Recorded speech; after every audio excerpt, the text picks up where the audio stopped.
Hello guys, welcome back to our YouTube channel. In today's video, we are going to learn how to delete reposts on TikTok that you have reposted. It's very easy.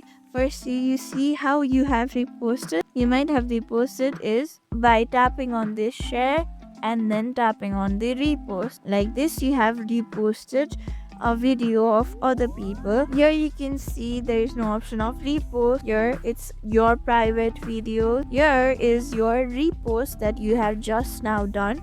How you can delete is by holding on it, tap on it. There you can see the option of hold it for a while. There you can see the option of, here you can see how you have reposted.